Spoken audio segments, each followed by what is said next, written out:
My son looked me in the eye at the departure gate and said, "Mom, we upgraded to business class. You'll be fine back in economy." Then he turned and walked away, pulling his carry-on behind him. I stood there holding my boarding pass. My name was on it. So was his, because I had paid for every single ticket. I should back up. I'm 68 years old. I live in a 2-bedroom house in Guelph, Ontario that my late husband Norman and I bought in 1989. It's nothing fancy, aluminum siding, a maple tree in the front yard that drops leaves for 3 solid weeks every October, a kitchen that hasn't been updated since 2004. But it's paid off and it's mine, and I spent 31 years building a life inside those walls. Norman passed 4 years ago. Pancreatic cancer. 6 weeks from diagnosis to funeral. We didn't have time to say half of what needed saying, and I have lived with that ever since. After he died, I had his pension, my own part-time work as a bookkeeper for a veterinary clinic on Stone Road, and the investments we'd been careful about for decades. Not wealthy. Comfortable. That's the word I'd use. Comfortable in the way that only comes from never wasting, always saving, always thinking about later. My son. I'll call him my son because that's all he is to me in this story. A son is 38. He works in commercial real estate in Toronto.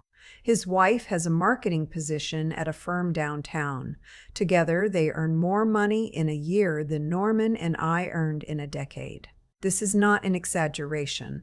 I know their income because my son told me more than once, usually when he was explaining why they needed a bigger house, a newer vehicle, a kitchen renovation, a backyard deck. They have 2 children, a boy, 7, and a girl, 5. I adore those grandchildren. That is important to understand. Everything I did for the next 3 years, I did partly because of those 2 kids, and everything I finally stopped doing, I did for the same reason. The first time my son asked me for money was about 8 months after Norman's funeral. He called on a Sunday evening, which was unusual. He typically texted. He said they were looking at a house in Oakville. A beautiful house, he said. Good school district. Room for the kids to grow. The problem was the down payment. With the way the market moved, they were $15,000 short of what they needed to avoid CMHC insurance fees. I remember sitting at my kitchen table after that call, looking at the window over the sink. It was February. The maple tree was bare. I thought about what Norman would have said. Norman would have said no. But Norman wasn't there. And I was 64, and I had just spent 6 months feeling useless and untethered and desperate to matter to someone, so I transferred $15,000. They got the house. My daughter-in-law sent me a photo of the kids standing in the empty living room with their arms spread wide. I printed it and put it on my fridge. They didn't mention the money again, not to thank me, not to discuss repayment, not to acknowledge it existed. It became, as far as they were concerned, a gift. I hadn't called it a gift.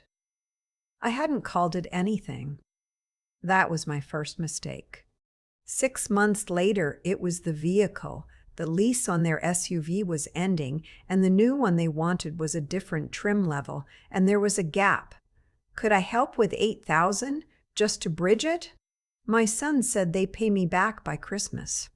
Christmas came. Nothing. I told myself it was fine. They were busy. The kids were small. Money was tight even when you earned a lot. I'd heard that. I understood that. Toronto was expensive. I told myself a lot of things. The third request came 18 months after the first. This time it was my daughter-in-law who called, which was unusual enough that I sat up straighter when I saw her name on my phone.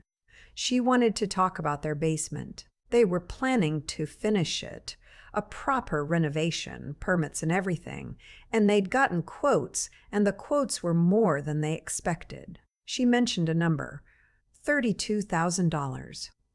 I said I'd have to think about it.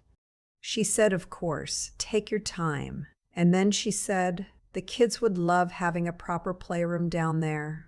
And there'd be a guest room, so you could come stay whenever you wanted. I transferred $25,000 2 weeks later. I want to be honest with you about something. I knew, somewhere underneath all of it, that this was not right. I knew the money was not coming back. I knew the basement renovation was not really for the grandchildren or for my hypothetical visits. I knew that every time I said yes, I was making it easier to ask again. But I also knew that my son would bring the kids to Guelph for Christmas if I was useful to him, and he would find reasons not to come if I wasn't. I had watched this happen with my own mother and her sister, and I had sworn I would never let it happen to me, and then it happened to me anyway, slowly, so slowly. I barely noticed until I was $58,000 in over 3 years. The trip was my daughter-in-law's idea originally. My son's firm had a conference in Vancouver in early March, one of those ones that's half professional development and half excuse to stay in a nice hotel for 4 days. She wanted to make a family trip out of it. Fly out together, spend a few days while he was in sessions, do Stanley Park, take the kids to the aquarium, fly back. The problem, my son explained, was the cost. Flights had gotten expensive. The hotel his firm was putting him up in didn't allow him to add family members to the room rate without paying out of pocket, and the rooms near the conference hotel were not cheap, and with 4 of them, well, it added up. I heard the pause in his voice. I recognized it by then.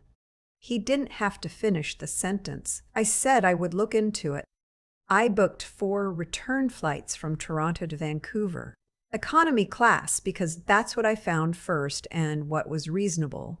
Roughly $400 a seat, including taxes. I booked a hotel room for my daughter-in-law and the grandchildren.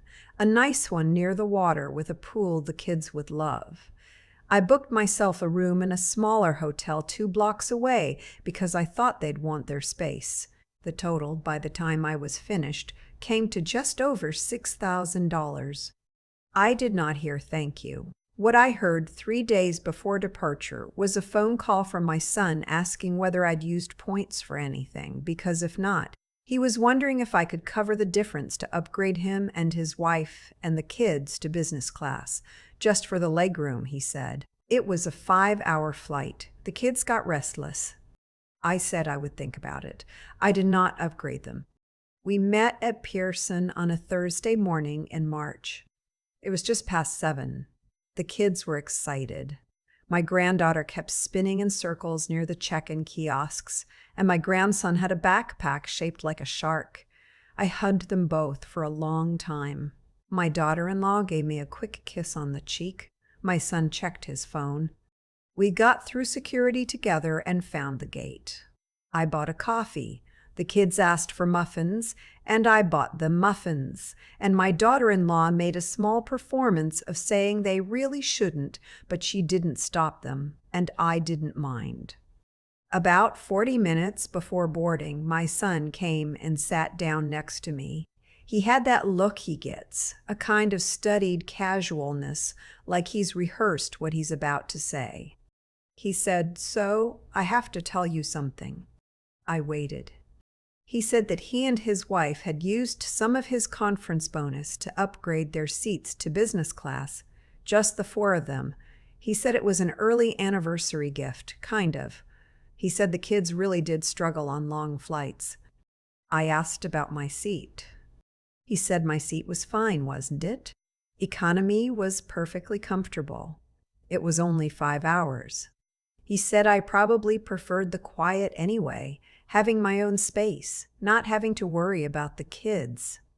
I looked at him. He was staring somewhere past my left shoulder. I said, "You used your bonus to upgrade 4 seats to business class." He said yes. I said, "But I paid for all 6 tickets." He said, "Well, yes," and he appreciated that, he really did, but they just thought, he gestured vaguely, it made more sense this way. I didn't say anything. I picked up my coffee cup and looked at it and put it back down. My daughter-in-law appeared at his shoulder. She smiled at me with that particular smile she has, the one that means she knows exactly what's happening and has decided to be breezy about it. She said she hoped I didn't mind, that economy really was fine, that they'd all meet up at the luggage carousel. Boarding was called 20 minutes later. They walked to the business class lane. My son, my daughter-in-law, my grandson in his shark backpack, my granddaughter who had muffin on her jacket. They didn't look back. I sat in 24C between a young man with headphones and a woman reading a thick paperback novel. The flight attendant brought me a small plastic cup of water. Outside the window, Toronto disappeared under cloud cover. I opened my purse and took out my phone. The thing about a 5-hour flight is that you have 5 hours. And the thing about finally seeing something clearly, really clearly, after 3 years of choosing not to, is that once you see it, you cannot make yourself unsee it. I sat in that seat and I thought about $58,000 given over 3 years, and not once discussed, not once acknowledged as anything other than their due. I thought about every Christmas and Easter that came with a subtext, every phone call that started with small talk and ended with a number. I thought about Norman. He used to say, hope for the best and plan for the rest. He said it about weather, about hockey, about everything. It was just something he said. But sitting in 24C somewhere over the prairies, I thought about it differently. I thought about what planning for the rest actually meant for me. At 68, with a paid-off house and a modest portfolio, and no guarantee of anything. I had a friend from my bookkeeping work. I'd known her for 12 years. Steady and straightforward, the kind of woman who says exactly what she thinks and is right about 70% of the time. I had talked to her on the phone the week before the trip, not about any of this specifically, but around it. She had listened for a while, and then she said, "You know you can change things without burning anything down." I thought about that too on the plane. I didn't call the bank from the air. I want to be clear about that because I know how these things get told. I didn't do anything dramatic at 30,000 feet. I closed my eyes somewhere over Saskatchewan and I let myself feel properly and completely how tired I was.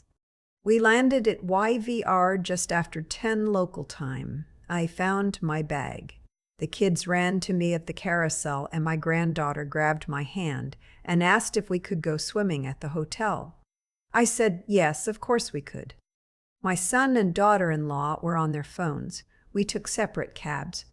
The conference hotel was on Burrard. My hotel was on Davie, close enough to walk to the water. It was small and clean, and my room had a window that looked onto a courtyard with a Japanese maple that was just starting to bud. I sat on the edge of the bed, and I called my friend. She didn't say I told you so. She's not that kind of person. She listened, and then she said, "So what do you want to do?" I told her I wanted to stop. I wanted to stop being the person who said yes, because saying no felt like choosing to be alone. She said, "You should call your financial advisor before you go home." I had a financial advisor, a woman I'd been working with since Norman died, who managed the investments and who had mentioned more than once, gently, that she noticed large withdrawals every several months and wanted to make sure I was making those decisions with full information. I called her from my hotel room that evening. It was a long conversation. She did not make me feel foolish, which I had been afraid of. She asked questions and listened, and by the end, she said, "Let's look at what we can put in place." I spent 4 days in Vancouver. I took the grandchildren to the aquarium. I watched my grandson press his face against the beluga whale tank for a solid 10 minutes, completely silent, completely transported. I walked the seawall on my own one morning while everyone else slept in. I ate salmon at a restaurant on Granville Island and sat by the window and watched the boats. My son and I had dinner together one evening, just the two of us, while his wife took the kids to the hotel pool. It was the first time we'd been alone together in months. He was in a good mood, loose from 2 days of conference dinners. He talked about a deal he was working on, a commercial property in Mississauga, a lot of potential. He ordered a bottle of wine without asking. Partway through the main course, he said, sort of sideways, that he'd been thinking there was a renovation they were considering for the back deck. Nothing huge, and with spring coming, it would be nice to get it done before summer. I put down my fork. I said, I won't be helping with that. He looked up. I said, I won't be helping with any renovations or vehicles or anything like that going forward. What I've given over the past 3 years, I gave it and I don't expect it back. But I'm done. The silence lasted maybe 4 seconds. It felt like considerably longer. He said, Mom, we've never asked for anything unreasonable. I said, you upgraded to business class on tickets I bought. He didn't answer that. I said, I'm not angry, I'm just telling you where things stand. He poured himself more wine. He said something about how he'd assumed I was comfortable, that I didn't miss the money, that he'd thought. I said, that's the thing. You assumed, and I let you. That's on both of us, but I'm not going to keep letting you. We finished dinner. He paid the bill without mentioning it, which I noticed. We walked back to the hotel. At the elevator, he said goodnight in a flat voice and went up. On the flight home, I was in 22A, a window seat. I had booked it myself the day before after canceling my original ticket and paying the change fee. The business class cabin was at the front of the plane. I didn't go up to say hello. I looked out the window as we climbed above Vancouver, the city spreading out below in gray-green, the mountains still holding snow. I had a book in my bag that I'd been meaning to read for 2 years. I opened it. When we landed back in Toronto, I took the GO train to Guelph. My daughter-in-law sent a text that evening saying the kids had asked about me and hoped I had a good flight. It was polite. Carefully polite, the way texts are when someone has been briefed on what to write. I replied that I'd had a lovely trip. That was 6 months ago. My son and I talk, though less than before. It took about 3 weeks for the conversations to become normal again. Not warm exactly, but normal. He doesn't ask for money. I don't wait for him to. The grandchildren came to Guelph for a weekend in July, and we planted tomatoes in the backyard and made pancakes on Saturday morning and watched a movie I'd rented from the library. My granddaughter fell asleep on the couch with her head in my lap, and I sat very still for an hour because I didn't want to wake her. My daughter-in-law and I are cordial. I don't expect more than that, and I've made my peace with it. In September, I booked a trip to Nova Scotia. Just me, a week in Cape Breton, the Cabot Trail, a little inn in Baddeck, long drives along the coast with the windows down. My friend asked if I wanted company. I said maybe next time. This one I needed to do alone. I drove the trail on a Tuesday when the trees were just turning, gold and rust and that particular orange that only happens for about 2 weeks a year. I pulled over at a lookout point above the Margaree Valley and sat on the hood of my rental car and ate a cheese sandwich I'd packed from the inn and looked at all that color laid out below me like something deliberately arranged. Norman would have loved it. I thought I should have done this years ago, and then I thought, I'm doing it now. That's enough. I keep coming back to that lookout above the Margaree Valley. The rental car pulled over, the cheese sandwich, all that color in the trees. It wasn't a dramatic moment. Nobody was watching. There was no one to perform anything for. And I think that's exactly why it meant what it meant. For a long time, I confused love with availability. I thought being a good mother meant saying yes, and I thought saying no meant I was choosing myself over my family. and I had decided somewhere along the way that choosing myself was something I didn't deserve to do. That's not a healthy way to think. I know that now. But it took a 5-hour flight in seat 24C, alone, while my son sat in business class on tickets I'd bought, for me to finally see it plainly. What I've come to understand is that the way things unfold is rarely accidental. Not in any mystical sense, I'm too practical for that, but in the straightforward sense that patterns continue until something interrupts them. I kept giving because I kept giving. My son kept asking because asking had always worked. None of it was malicious exactly. It was just a system two people had built together without ever discussing it, and systems don't change until someone decides to change them. That decision takes a particular kind of honesty, not the performing kind, not the kind you announce to make yourself feel righteous, but the quiet, uncomfortable kind where you sit on the edge of a hotel bed in Vancouver and admit to yourself that you have been complicit in something that was slowly diminishing you. That took me 3 years longer than it should have. I'm not proud of that. But I'm also not interested in punishing myself for it. I saw it when I saw it. Then I did something about it. What I did wasn't dramatic. I called Liz, my financial advisor. I had an honest dinner with my son. I booked a seat I chose myself on the flight home. I drove to Nova Scotia in September and ate a sandwich on a hill and felt, for the first time in a long time, like a person with a future rather than a person managing a past. The grandchildren came to Guelph in July. We planted tomatoes. My granddaughter fell asleep on the couch. I didn't move for an hour. That's the thing about deciding to live with integrity. It doesn't mean cutting people off or winning arguments or making a point. It means knowing what you actually think, saying it clearly, and then continuing to love the people in your life without handing them the power to hollow you out. It's harder than it sounds. It requires you to be honest, even when honesty is uncomfortable.